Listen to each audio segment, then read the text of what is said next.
बायसरन आतंकी हमले के बाद इंडस वाटर ट्रीटी को निरस्त किए जाने के करीबन 1 साल बाद अब भारत सरकार उन नदियों के पानी का पूरा इस्तेमाल करेगा जिन नदियों पर इंडस वाटर ट्रीटी के तहत पाकिस्तान का कब्जा था। दरअसल मैं इस समय चिनाब दरिया पर मौजूद हूँ। ये आप मेरे पीछे देखिए, ये जलस्तर जो है वो लगातार बढ़ता हुआ नजर आ रहा है। इसका कारण ये है कि भारत सरकार की तरफ से पहली बार चिनाब दरिया पर बनाए गए हाइडल पावर प्रोजेक्ट, चाहे वो सलाल डैम हो चाहे वो बगलियार डैम हो, उनके अंदर फ्लशिंग का काम शुरू कर दिया गया है। जी हाँ, फ्लशिंग मतलब जो डैम के या रिजर्वायर जो बनाए जाते हैं उनके सबसे नीचे जो गेट होते हैं उनको पाकिस्तान ने जबरन हमेशा के लिए बंद करवा दिए गए थे ताकि वहां से डीसिल्टिंग और जो गाद निकालने का काम है उसे पूरा ना किया जा सके और लेवल जो है वाटर का वो यहाँ पर ना बढ़े। क्योंकि लगातार अगर आप देखेंगे तो इंडस वाटर ट्रीटी के तहत भारत की करीबन 3 नदियां, जिसमें इंडस, चिनाब और झेलम नदियां हैं, जिनके पानी पर पूरा अधिकार पाकिस्तान को मिला हुआ था। लेकिन बायसरन में जो हिमाकत पाकिस्तान की तरफ से हुई उसके बाद भारत सरकार ने भी कूटनीति फैसला लेते हुए इंडस वाटर ट्रीटी को एबेंस पर डाल दिया। और अब जो जानकारी निकल कर सामने आ रही है कि डीसिल्टिंग और ड्रेजिंग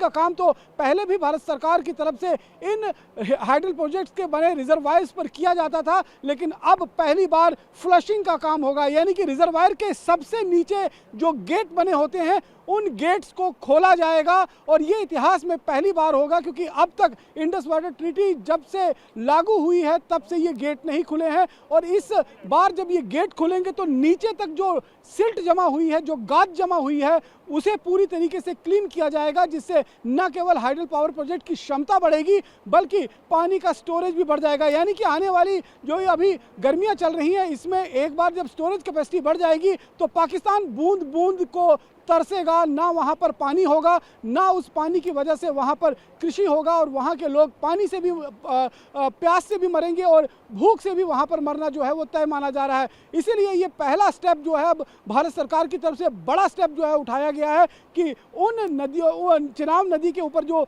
रिजर्वायर्स बनाए गए हैं उनके गेट्स को, नीचे के गेट्स को जो है वो खोला जाएगा ताकि नीचे तक सफाई की जा सके और वाटर कैपेसिटी जो चिनाब दरिया के रिजर्वायर्स की है, चाहे वो सलाल डैम की हो चाहे वो बगलियार डैम की हो, उनको बढ़ाया जा सके।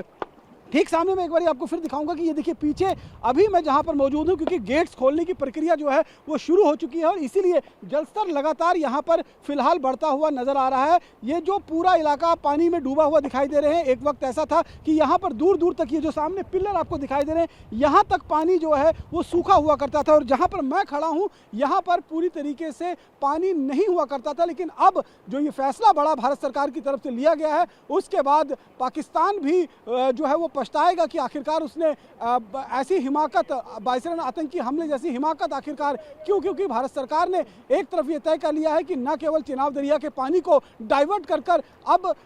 राजस्थान तक पहुंचाया जाएगा, क्योंकि चंद्रा नदी जो लाहौल स्पीति से होकर निकलती है उस नदी के पानी को रोककर एक टनल बनाई जाएगी और वो टनल जो है वो सीधे तौर पर व्यास नदी में उसका पानी डाला जाएगा जो पंजाब, हरियाणा और फिर होते हुए राजस्थान की तरफ आगे निकल जाएगा। लेकिन वहीं दूसरी तरफ जो जम्मू कश्मीर के अंदर हाइडल प्रोजेक्ट चल रहे हैं, इन नदियों के अंदर भी जो गाद जमा हुई थी जिसकी वजह से वाटर लेवल लगातार कम होता जा रहा था, क्योंकि गाद जमा हो गई थी और वाटर एक तरफ से बहाव की तरफ आगे निकल जाता था, स्टोरेज कैपेसिटी बहुत कम हो गई थी और अब ये स्टोरेज कैपेसिटी जो है वो पूरी तरीके से भारत उसका इस्तेमाल करेगा और इसीलिए पहली बार फ्लशिंग का काम सलाल डैम और बगलियार डैम में शुरू कर दिया गया है, जिसकी वजह से आने वाले दिनों में पाकिस्तान बूंद बूंद के लिए मोहताज होता हुआ नजर आएगा। सर, उसका ऐसा है कि हमारा जो एक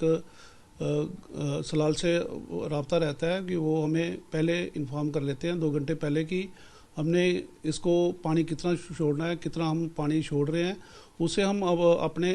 डाउन स्ट्रीम वाले जो हमारे अखनूर के नीचे परगवाल तक इलाके हैं, जो जहाँ पलाव वाली साइड है, राइट में पलाव वाला पड़ता है, परगवाल हमीरपुर कोना पड़ता है लेफ्ट साइड, हम लोगों को इन्फॉर्म कर लेते हैं थ्रू व्हाट्सएप ग्रुप। हमारा सारा राब्ता बना हुआ है एडमिनिस्ट्रेशन से, आर्मी से कि कितना पानी राइज होगा, उसके मुताबिक हम उनको बता देते हैं।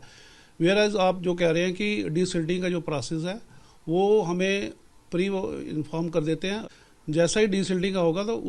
उसी के मुताबिक हम अपने जितने भी डाउन स्ट्रीम वाले हैं, जैसे हमारे बड़े आर्मी के इंस्टॉलेशन है वहाँ पर पलावाला में है, परगवाल में है और लोकल हमारी आबादी है, जैसे उसमें काफ़ी हमारे